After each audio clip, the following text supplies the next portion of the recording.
오늘 같이 읽을 말씀은 누가복음 24장 13절에서 27절 그리고 32절 말씀입니다. 하나님 말씀 같이 한 목소리로 읽겠습니다. 그날에 그들 중 둘이 예루살렘에서 25리 되는 엠마오로 하는 마을로 가면서 이 모든 된 일을 서로 이야기하더라. 그들이 서로 이야기하면서 문의할 때에 예수께서 가까이 이르러 그들과 동행하시나 그들의 눈이 가리어져서 그인 줄 알아보지 못하거늘 예수께서 이르시되 너희가 길 가면서 서로 주고받고 하는 이야기가 무엇이냐 하시니 두 사람이 슬픈 빛을 띠고 머물러 서더라. 그 한 사람인 글로바라 하는 자가 대답하여 이르되 당신이 예루살렘에서 체류하면서도 요즘 거기서 된 일을 혼자만 알지 못하느냐. 이르시되 무슨 일이냐.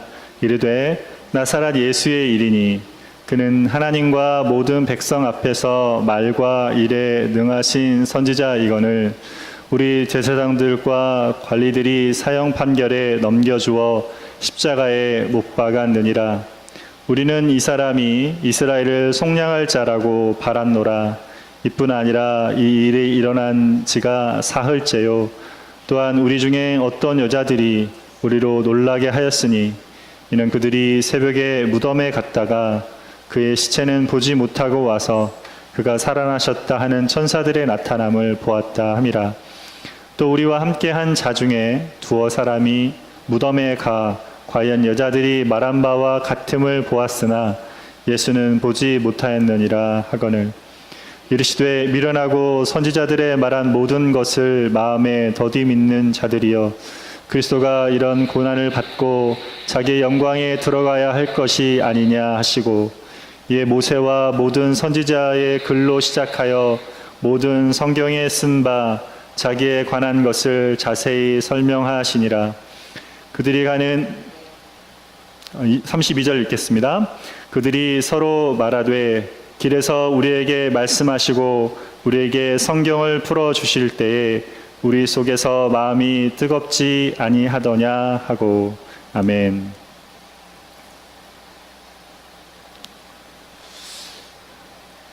오늘 우리는 예수님의 부활하심을 기념하여 부활절로 지킵니다.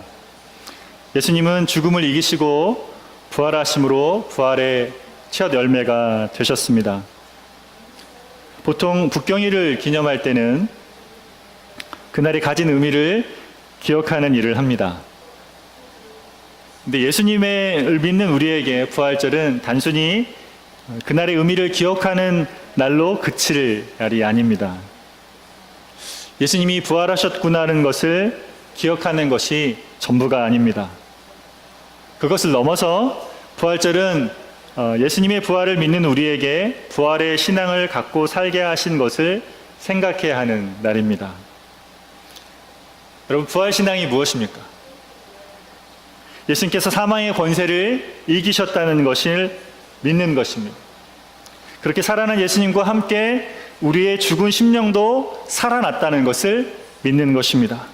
예수님의 부활의 능력이 지금도 우리의 삶의 역사에서 하나님에 대해서 죽어버린 영역들이 살아나고 있다는 것을 믿는 것입니다. 그리고 마지막 때에 예수님이 부활하신 것처럼 우리가 이 육신을 벗고 예수님과 같은 부활의 몸을 입는다는 것을 믿는 것입니다. 여러분에게는 이 부활신앙이 있습니까? 나의 죽은 영혼이 살아났고 나를 통해 다른 죽은 영혼들을 살리시는 하나님의 능력이 나타나고 마지막 때에 예수님과 같은 부활의 몸을 입는다는 이 부활의 신앙을 여러분 갖고 계십니까? 오늘 말씀해 보면 엠마오로 가는 두 제자가 나옵니다. 부활하신 그날 예수님은 무덤에 찾아온 마리아와 11 제자들과 엠마오로 가는 이 두 제자를 만나셨습니다. 저희가 읽은 본문 누가복음 24장이 누가복음의 마지막 장인데요. 이 누가복음 마지막 장에서 누가는 많은 본문을 할애해서 그날 예수님께서 이들을 만나는 것에 대해서 이야기를 하고 있습니다. 예수님은 그날 이들과 함께 하시면서 많은 시간을 함께 할애하셨습니다. 누가복음 저자 누가는 예수님의 부활에 대해서 다른 많은 이야기를 쓸 수 있었을 것입니다. 그 예수님께서도 다른 많은 사람들을 더 만나실 수 있으셨을 것입니다. 그날, 첫날, 아주 의미 있는 날이지 않았습니까? 근데 왜 이 두 사람을 만난 거에 대해서 이렇게 큰 비중을 두고 있는 것일까요? 그것은 이들과의 이 만남에 부활신앙을 갖는 것에 어떤 특별한 의미를 주기 때문입니다. 예수님 부활하신 날 예루살렘에서 엠마오로 가는 두 제자는 예수님께서 부활하신 것을 믿지 못하고 있었습니다. 본문 22절, 23절에 보면 이들은 그날 새벽에 막달라 마리아와 함께한 여자들이 예수님 무덤에 가서 무덤이 빈 것을 보았고 예수님이 살아나셨다고 말한 천사들을 만났다는 것을 들었습니다. 또한 이 여인들의 말을 듣고 달려간 베드로와 요한 또한 빈 무덤을 보았다는 것도 들었습니다. 여러분, 이들이 뭘 들은 것입니까? 예수님께서 부활하셨다는 것을 들은 것입니다. 근데 이 말이 이들에게 믿어지지 않았습니다. 이들은 부활의 소식을 들었지만 부활신앙을 갖지는 못했습니다. 21절을 보면 심지어 이들은 예수님께서 죽은 지 3일째 된다는 것까지 헤아렸습니다. 왜 이렇게 한 것입니까? 예수님께서 함께 하실 때에 계속해서 3일 만에 살아나실 것에 대해서 말씀하셨기 때문에 그렇습니다. 마태복음 16장 21절에 보면 이때로부터 예수께서 자기가 고난을 받고 죽임을 당하고 제3일에 살아나야 할 것을 제자들에게 나타내시니 이렇게 이야기하고 있습니다. 그렇게 예수님이 말씀하신 것을 듣고 날짜를 세면서 그렇게 있었지만 이들은 부활신앙을 갖지는 못했습니다. 그래서 지금 이들이 어떤 상태에 있습니까? 엠마오로 돌아가고 있습니다. 예수님이 이미 죽으셨고 이제 모든 것이 끝났다고 생각하며 마음의 낙심과 슬픔이 가득했습니다. 그동안 예수님을 믿고 따르는 것이 아무런 의미가 없는 일로 여겨졌습니다. 가는 길에 서로 이야기를 나누면서 여전히 혼란 가운데 있었습니다. 예수님을 믿으면서도 부활신앙을 갖지 못한 사람은 이 두 제자처럼 살 수 있습니다. 예수님에 대해서 듣고 예수님을 알고 있기는 한데 그 말씀이 정말 그런가 회의가 들고 믿어지지 않습니다. 부활하신 주님과 실제하는 관계로 살지 못하고 머리로 아는 것으로 믿고 있다고 생각하는 것으로 신앙생활을 해갈 수 있습니다. 만약 여러분이 이런 상태로 신앙생활을 하고 있다면 여러분은 부활신앙을 갖거나 회복할 필요가 있습니다.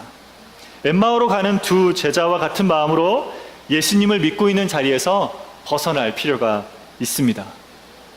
오늘은 부활하신 예수님께서 엠마오로 가는 두 제자를 만나주시는 것을 통해서 우리가 가진 부활신앙을 다시 확인하는 시간이 되기를 원합니다. 첫 번째로 부활신앙은 부활하신 예수님께 마음을 아뢰므로 시작이 됩니다. 이렇게 혼란 속에 이야기를 나누는 두 사람 뒤로 한 사람이 걸어오면서 동행을 청합니다. 부활하신 예수님이셨습니다. 이렇게 동행하는 예수님을 이들은 알아보지 못합니다. 16절 말씀을 다시 한번 읽겠습니다. 그들의 눈이 가리워져서 그인 줄 알아보지 못하거늘. 그들의 눈이 가리워져서 예수님인 줄 알아보지 못했습니다. 영적인 눈이 가리워져 있던 것이었습니다. 영적인 눈이 가려진 상태로는 부활신앙을 가질 수가 없습니다. 영적인 눈이 가려진 상태로는 부활에 대해 다 들었어도 그것이 믿어지지가 않습니다. 그저 부활에 대한 자기의 의견과 경험과 생각을 나눌 수는 있지만 부활신앙을 가질 수는 없습니다. 부활신앙은 가려진 눈을 뜨게 하시며 부활하신 예수님께서 찾아오심으로 시작이 됩니다. 이들과 동행하시며 예수님은 무엇을 이야기하는지를 물어보십니다. 그래서 두 사람이 슬픈 눈빛으로 가던 길을 멈춰 섭니다.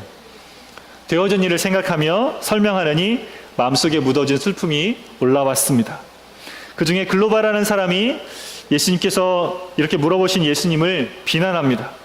당신은 예루살렘에 있다가 오면서 어떻게 이 소식을 혼자만 모르고 있을 수 있습니까? 이렇게 이야기를 했어요. 예루살렘 사람들 모두 다 알고 있는 그 소식을 어떻게 몰라서 물어보느냐는 것이죠. 그렇게 부활하신 예수님을 보면서 꾸짖고 있습니다. 여러분, 근데 글로바가 하는 말을 잘 들어보면 웃음이 납니다. 정작 그날 되어진 예수님 부활 소식을 모르는 사람이 누구죠? 글로바인 거예요. 글로바가 모르고 있는 거죠. 정작 알아야 될 소식을 모르고 있었습니다. 이 말을 듣고 예수님 뭐라 하십니까? 그래, 무슨 일이냐? 이렇게 물어보십니다. 그러자 글로바는 자기가 알고 있는 예수님과 그분의 죽으심과 그날 들었던 부활 소식 등을 풀어 놓습니다. 이렇게 말했습니다. 19절과 24절 좀 길죠? 우리 같이 한번 더 읽겠습니다. 이렇게 이야기했습니다.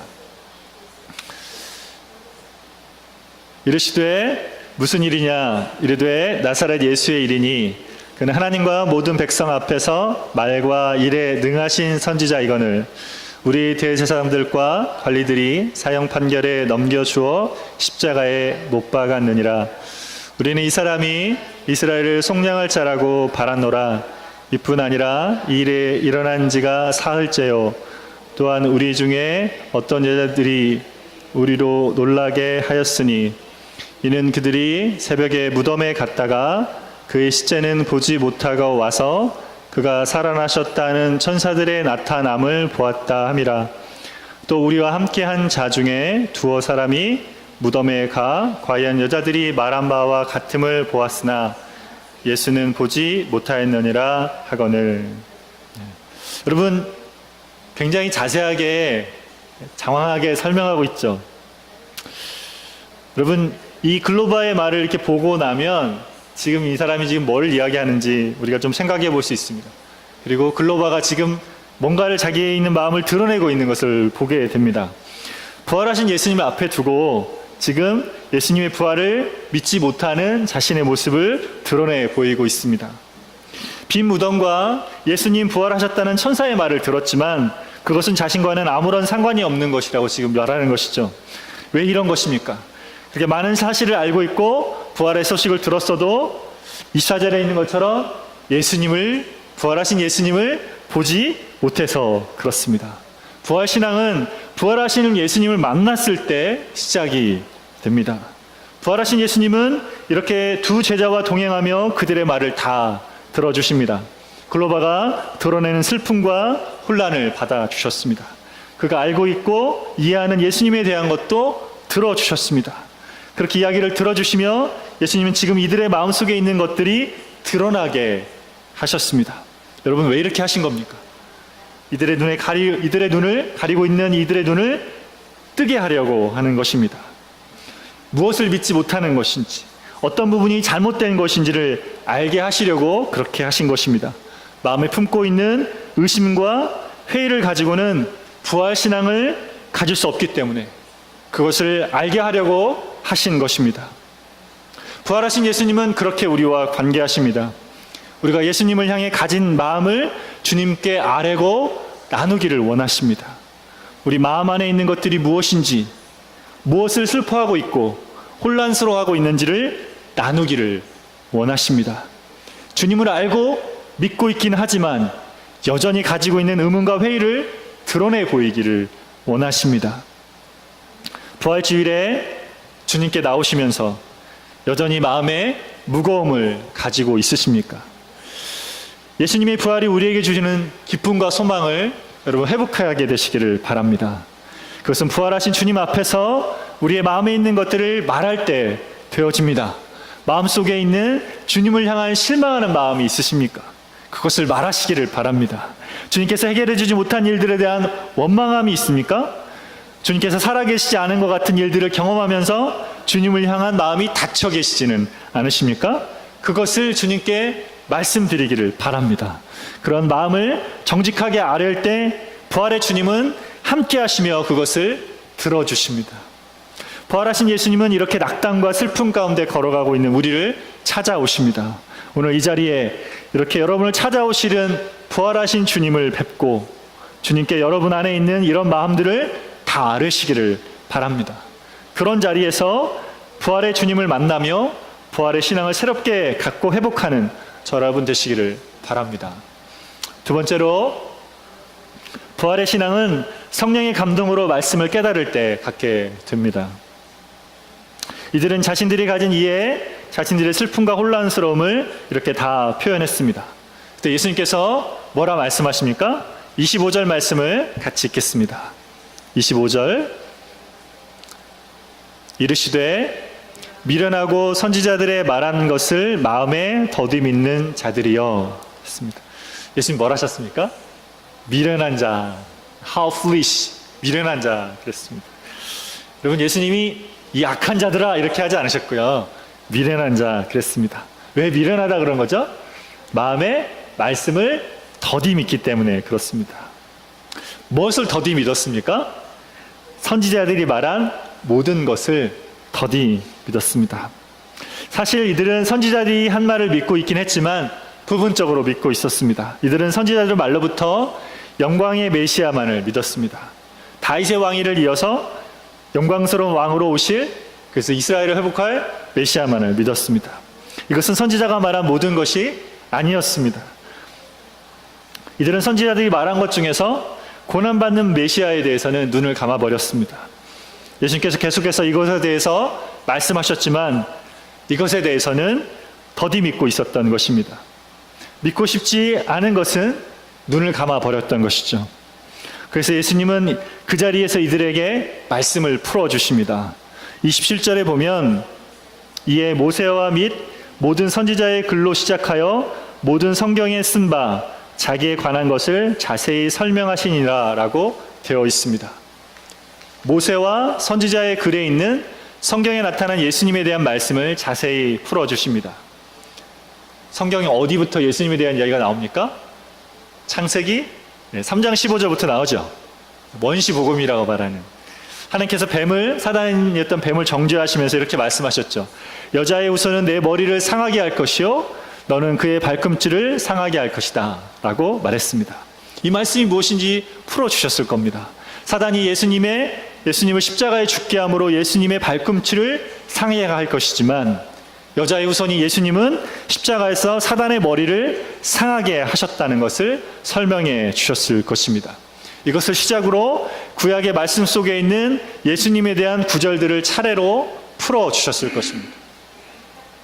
이렇게 하나씩 성경을 풀어주실 때 어떤 일이 벌어집니까? 32절 말씀을 같이 읽겠습니다.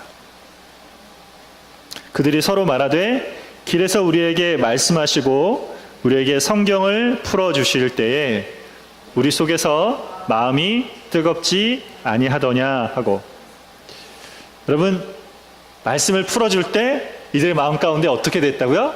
마음이 뜨거웠다 이렇게 말합니다. 마음이 뜨거워졌다. 성령께서 역사하신 것입니다. 성령께서 이들의 마음을 깨닫게 하시고 마음의 뜨거움을 더해 주신 것이죠. 말씀을 깨닫게 하시는 성령의 일하심을 경험하게 된 것입니다. 모든 성경은 하나님의 감동으로 된 것으로 이렇게 말씀하고 있습니다. 하나님의 감동하심, 성령께서 쓰신 거죠.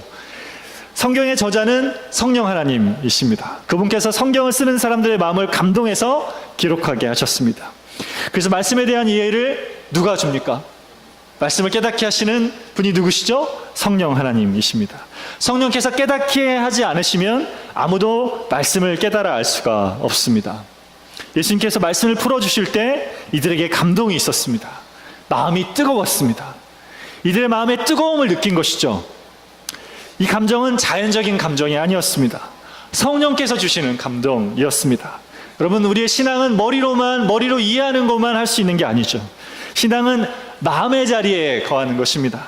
마음은 뭡니까? 마음은 이성과 감정과 의지의 결단 모두를 포함하는 것이죠. 이성적인 이해도 필요하지만 감정의 동함과 의지의 결단 모두가 필요한 것입니다. 이 뜨거움은 감정의 경험입니다. 부활신앙은 살아계신 주님을 경험하는 신앙입니다. 부활하신 주님께서 성령님을 통해서 내 안에 거하신다는 확신을 갖는 것입니다. 성령께서 우리 안에 내주하시며 우리 안에 주님께서 살아계심을 확인시켜 주십니다. 그런 사람만이 부활신앙을 갖게 되는 것입니다. 여러분, 누가가 왜 이 본문을 이렇게 길게 다루고 있습니까? 누가는 사복음서 저자 중에서 누구보다도 성령의 일하심을 강조했습니다. 그래서 누가는 부활신앙은 말씀과 함께 하시는 성령의 역사로 세워진다는 것을 말하고 싶었던 것입니다. 여러분, 생각해 보십시오. 부활하신 예수님께서도 이 두 제자를 만났을 때 곧바로 부활하신 예수님을 깨닫게 할 수 있었습니다. 근데 왜 이렇게 예수님에 대한 구절들을 하나씩 깨닫게 하며 가르쳐주고 계신 것입니까? 그것은 바로 부활하신 주님을 만나고 부활신앙을 갖는 길, 그 길이 바로 이런 것인 것을 가르쳐주기 원하셨던 것입니다. 예수님은 부활 후 40일 동안 이 땅에 계셨습니다. 엠마오로 가는 두 제자를 만나실 때에 40일이 지나면 승천하셔서 하나님 곁에 가실 거라는 것을 아셨습니다. 부활하신 예수님을 본 그 시대 사람들은 부활신앙을 가질 것이지만 부활하신 예수님을 보지 못하는 오고 오는 세대는 어떻게 부활신앙을 가질 수 있겠습니까? 바로 예수님께서 지금 두 제자를 만나주시는 이 방법으로 하시겠다는 것입니다. 말씀을 읽는 자들에게 그 말씀을 깨닫게 하시면서 마음의 성령의 감동을 주시면서 부활하신 예수님을 만나 부활신앙을 갖게 하시겠다는 것입니다. 말씀을 읽고 그 말씀을 믿어지게 하시고 그 말씀에 감동을 주시고 그 말씀이 마음 가운데 들어오게 하시면서 부활신앙을 갖게 하시겠다는 것이죠. 예수님 이것을 분명히 하게 하기를 원하셨습니다. 여러분, 부활신앙을 갖고 살아가기를 원하십니까? 그럼 말씀을 읽고 그 말씀을 깨닫게 하시는 성령의 인도하심을 충만케 하심을 받기 바랍니다. 우리에게 참으로 필요한 것이 바로 이것입니다. 말씀을 읽는 가운데 성령께서 말씀을 깨닫게 하시는 그 뜨거움을 경험하는 것입니다. 거기에 확신이 생기는 것이죠. 그럴 때 모든 의심과 의문이 사라지게 되는 것입니다. 신앙은 설명해서 알 수 없는 신비한 것입니다. 성령의 도우심으로 말씀을 읽고 깨닫는 자리에서 그 신비가 채워지는 것입니다. 그것을 통해서 기쁨과 확신을 가지고 부활을 누리고 부활을 소망하며 살아가게 되는 것입니다. 이 부활의 신앙의 신비가 바로 여러분의 것이 되기를 소망합니다. 날마다 말씀을 읽으면서 성령의 깨닫게 하심을 통해서 부활의 신앙을 갖고 살아가시는 저와 여러분 되시기를 소망합니다. 같이 기도하겠습니다.